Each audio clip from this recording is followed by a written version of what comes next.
my lords. Today I bring 2 reports, both of which are from beyond our galaxy. Our astral rift explorers have been hard at work. The first of the 2 reports details an unfortunate avian empire who it would appear managed to annihilate their entire civilization through the overt sanitization of their own planet. The second details a wonderful vortex which resulted in the discovery of a fantastic new relic. We begin with the first report, designated Chemical Wasteland. Dr. Pasteur reports. This planet's atmosphere contains a staggering amount of antibacterial agents. Sensors indicate 0 signs of organic life in the immediate vicinity. Even on a microscopic level, it has been chemically removed. There is a faint biological reading emanating from a distant cavern, but from this range it is impossible to qualify. Several clusters of robots have been witnessed patrolling the skies, but as of yet they have not reacted to our presence. We decided to investigate the small group of drones patrolling the sky. These sparkling metallic balls have front-facing holographic projectors and a system of directional thrusters to maintain their speed and altitude. We kept a cautious distance on approach, but the drones soon reacted to our presence. 4 of them splintered from the pack and changed trajectory to meet us. Although I should note, at a rather slow pace. It would appear that we have not triggered an alarm, but the approaching drone's capabilities are unknown. The 4 drones slowly approached us and examined the vessel's surface. One of the drones then primed its right barrel, preparing to fire. Before we could react, the drone squirted compressed foam over one section of the rift sphere. From its left barrel, it revealed a limb with a soft yet durable attachment and began to scrub away debris and dust from our hull. The other drones shortly followed suit, and as the cleaning progressed, one of the drones stopped and switched its attachment to a delicate swab. With a loud beep, it collected a sample and turned away, and, after some further cleaning, the remaining drones departed in the same direction. We tracked the drones and intend to follow them shortly, but first we wanted to explore the nearby cave system. The cave that we entered had a markedly different atmosphere from the rest of the planet. The interior walls were heavy with moss, and the soil was moist and rich with organic material. The desiccated remains of an avian creature lay in a secluded alcove, and we assumed that the creature was intelligent based on its attire and belongings. Given that the rest of the planet was devoid of biological material, living or dead, this corpse and the surrounding plant life stand out as somewhat of an anomaly. Skewered on a nearby rock, we discovered a drone. While still operational, it was unable to move. This drone was a similar design to those that had cleaned our vessels. It was clearly designed to distribute an unknown chemical solution in large quantities, but we did identify that many of the machine's internal components remained intact and could easily be repaired. We chose to conduct a quick autopsy on the avian alien, and the autopsy revealed no serious internal or external wounds. The creature possessed all the typical features of an avian species: hollow bones, keratin-coated talons, and evidence of full plumage. The most likely cause of death was malnutrition. DNA analysis indicated that the species has, or rather had, a naturally weak immune system. Oddly, the body also contained trapped deposits of an antibacterial solution. With no real answers, we repaired and reactivated the drone. With the research team armed and ready, we freed the drone from the rockfall, and it quickly began to hover in place using a compact system of directional thrusters. With a forceful splat, the drone squirted and compressed foam over the entire team, and as before when they had cleaned our vessel, from its left barrel it revealed a soft yet durable attachment and proceeded to scrub us clean. The team allowed this, as the drone clearly meant no harm. Suddenly, the drone stopped. Its cleaning attachment was replaced by a delicate swab, just as before, and it used to collect a sample of dirt. Its holographic projector displayed a simple visual interface. The dirt was analysed and categorised as a new target for cleansing. It seems that we have introduced a foreign material to its environment. Shortly after, the drone buzzed away.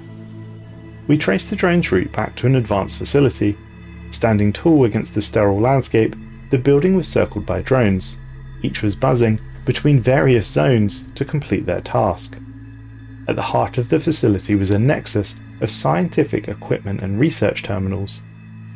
Oddly, while most of the operations were fully automated, the area seemed designed for manual research, tasks to be completed by sentient life, as opposed to the drones.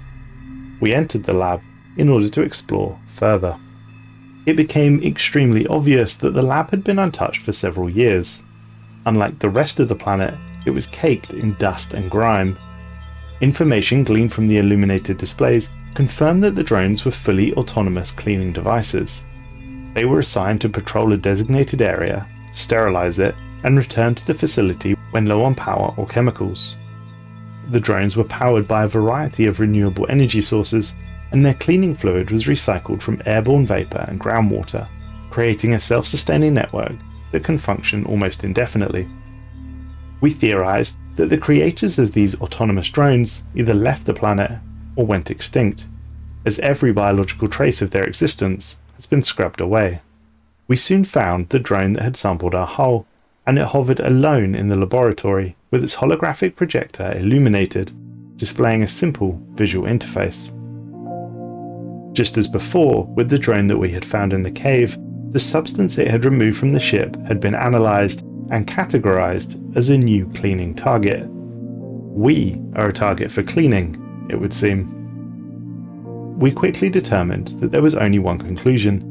These avians accidentally drove themselves to extinction through a long-term campaign of over-sanitization. As a species with a naturally weak immune system, they created cleaning drones to disinfect public and private spaces in order to reduce the spread of disease. However, given the state of the planet's landscape, we can assume that the cleaning drones went too far in exterminating native life, resulting in the destruction of organic biodiversity on the planet. Simply put, the population starved to death. As the bodies decomposed, the drones scrubbed away every trace of their existence, and as for the remains in the cave, the presence of a functional drone in the area likely diverted the other drones for sake of efficiency, leaving the plant life in the cave intact.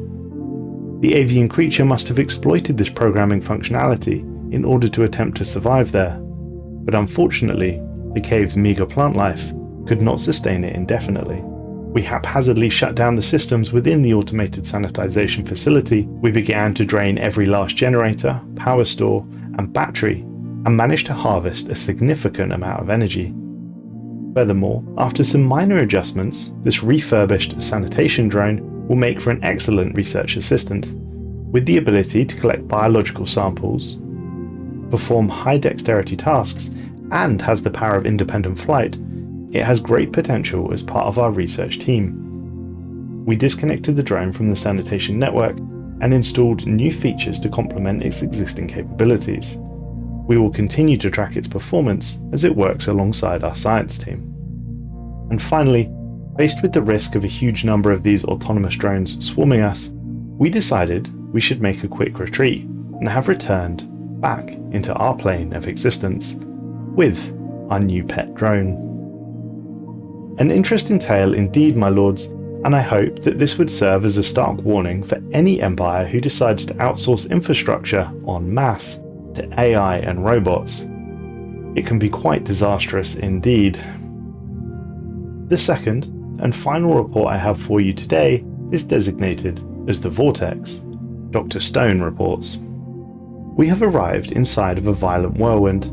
Our viewing windows are completely obscured with rippling waves of an unknown gaseous fluid. We have been able to take a minor sample of the atmosphere, but each analysis comes back wildly different to the last. We are not sure if our instruments are in error, or if there is something inherently volatile about the material itself. There is one consistent property that we have found of the sample, and that is that it contains an abnormally large amount of astral material. Incidentally, we have also noticed that small changes in temperature affect its contents greatly. We are placing it inside of an insulated chamber until we can study it further. Our vessel continues to be whipped around with such intensity that several of the crew are becoming uncomfortable. Using bearings generated from our recorded entry point, we have proceeded directly into the maelstrom. While we are certainly testing the limits of our vessel, the limited fraction it inherently provides has proven quite effective in combating the worst ravages of what we are referring to as the storm. We will continue until we encounter a change in conditions or are forced to retreat. As we continued, we also decided that we should expose this sample to flame, noting that this was a somewhat basic approach, a risky proposal if you like, but nevertheless the crew followed my orders. We slowly introduced more and more heat into the solution until we were confident a direct flame would be the least disruptive to its unstable chemical balance. What we discovered is revolutionary. We are certain that we can use these findings to advance our understanding of not only ship propulsion, but energy generation in general. After deeper exploration, we found ourselves in an area of absolute calm. Our vessel was affected by virtually no amount of gravity here, and there was zero friction.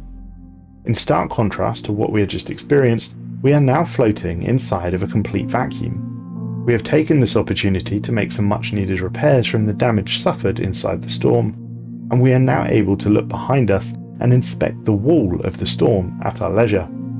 And that's what we have been doing for the past day. This wall is a mass of ever-colliding star systems, and in some cases, entire galaxies. We are certainly witnessing the mass destruction of entire universes worth of celestial objects.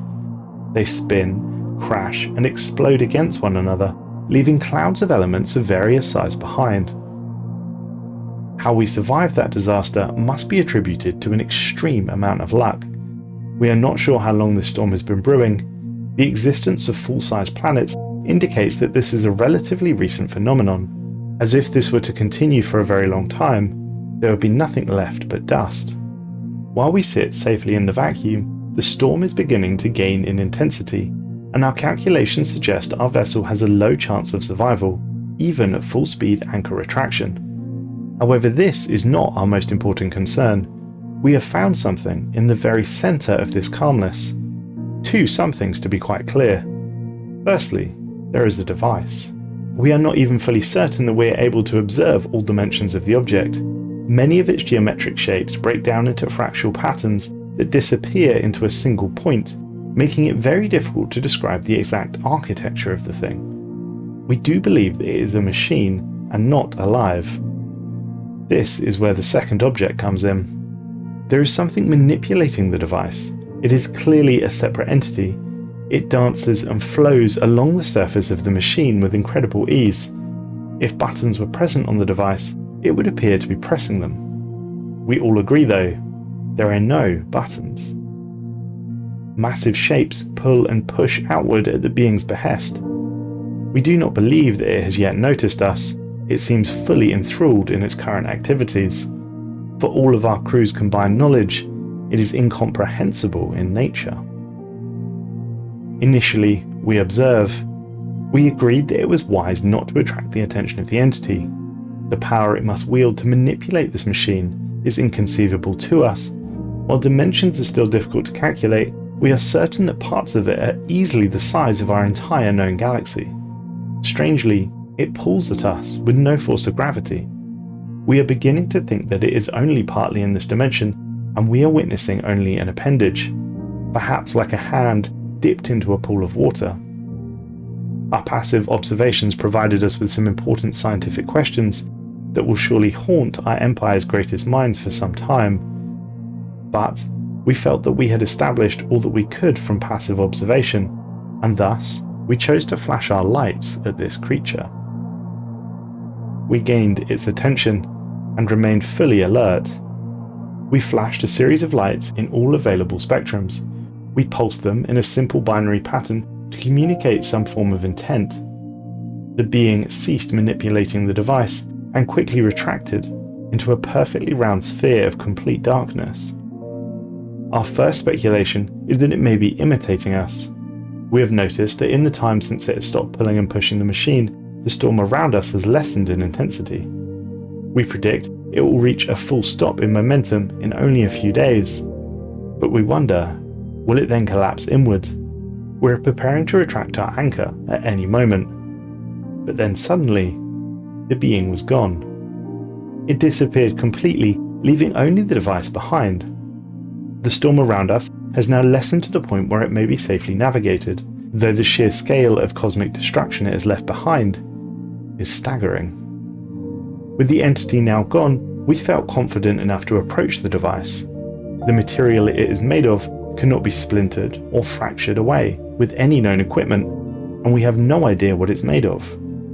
However, there are a few external apparatuses magnetically attached to its outer casing, each spinning at an extremely high velocity. One in particular was loose, and though the return conditions are likely to be cramped, we were able to load it inside of our vessel for further study. No matter which surface it is resting on, this apparatus will spin with great speed to the point where its centre of gravity and momentum easily keeps it upright. We detect no interior power source and believe that this may be a startling example of true perpetual motion. We have named this device the Ever-Spinning Top. I should note, we still have no idea how it works, but it has the wonderful effect of increasing our monthly energy output by 10%, and when activated will specifically increase propulsion research by 15%. A remarkable find for the Commonwealth, indeed.